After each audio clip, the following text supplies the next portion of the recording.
Bagi saya, Jasmine Lu dan Roger Ng ini, keterangan mereka kalau dipanggil sebagai saksi. Dan seperti jangkaan saya, Jasmine Lu tidak akan dipanggil oleh pihak pendakwaan dalam kes 1MDB. Ini kita boleh buat jangkaan. Saya tak mau masuk sangat dalam hal ini sebab kes ini masih lagi berjalan. Tetapi saya rasa apa yang diterangkan oleh Jasmine Lu kepada MACC dan juga kepada polis tidak langsung akan memudaratkan kes Datuk Seri Najib. Ini bermakna bahawa apa yang diterangkan oleh Jasmine Lu kepada badan-badan ini menguntungkan Datuk Seri Najib dengan cara begini, iaitu kalau beliau kata Datuk Seri Najib tidak dapat dikaitkan dengan skandal ini, jadi akan berisi lagi lah pembelaan Datuk Seri Najib bahawa beliau tidak ada pengetahuan langsung bahawa duit-duit yang dimasukkan dalam akaun beliau berpunca daripada 1MDB, kerana beliau selalu berpandangan dan selalu percaya bahawa duit-duit yang masuk ini adalah duit-duit yang disumbangkan oleh King Abdullah. Itu satu, berkenaan dengan Jasmine. Roger Ng juga sama, sebab Roger Ng saya kaitkan dengan Tim Lesnar. Tim Lesnar dalam keterangan beliau di New York, beliau mengatakan beliau telah mensogokkan banyak wang rasuah kepada eksekutif 1MDB. Banyak, dia kata. Bukan seorang dua, banyak orang dalam 1MDB. Jadi berdasarkan keterangan beliau, saya telah pun tulis surat kepada peguam Roger Ng, sebab ini dalam perbicaraan Roger Ng yang Tim Lesnar bersebut sedemikian.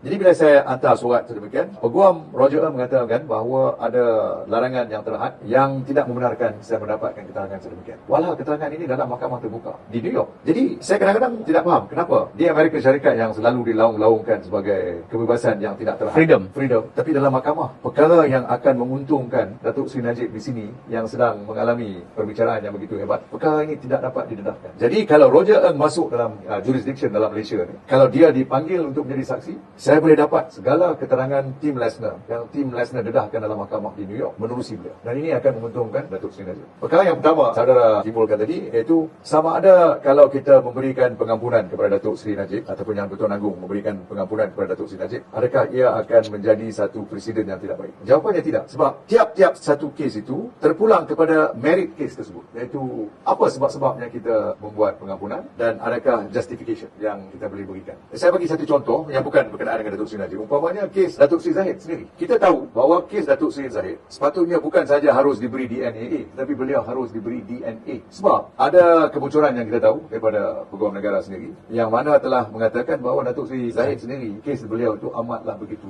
lemah dan tidak harus pendakwaan dijalankan. Jadi kalau berdasarkan begitu dan kita lihat memo tersebut, Peguam Negara harus berani hampir di hadapan media dan terangkan, bukan saja dalam mahkamah, beliau juga harus terangkan di media, ini sebab-sebabnya, satu persatu terangkan kenapa kes ini kalau kita teruskan ianya tidak adil. Dalam kes Datuk Seri Najib juga kita tahu ada lagi satu kebocoran, iaitu dalam kes MOF ataupun kita panggilkan IPIC, setengah orang panggil IPIC, setengah orang panggil MOF. Kita tahu bahawa kes ini berdasarkan begini, ada allocation dalam bajet, umpamanya untuk BRIM, umpamanya untuk repair KLI 1 dan 2, dan juga railway, dan juga lagi satu tank, kalau tak salah saya, oil and gas tank di Sabah Sarawak. Ini ada allocation bajet. Tetapi pada masa Datuk Seri Najib berhadapan dengan problem kita harus membayar hutang yang tertimbul daripada IPIC dan sebagainya, undang-undang ada menetapkan bahawa allocation of budget itu kita boleh ubah daripada satu allocation, kita ubah kepada apa yang lebih priority. Memang ada undang-undang. Jadi berdasarkan itu, ada satu memo yang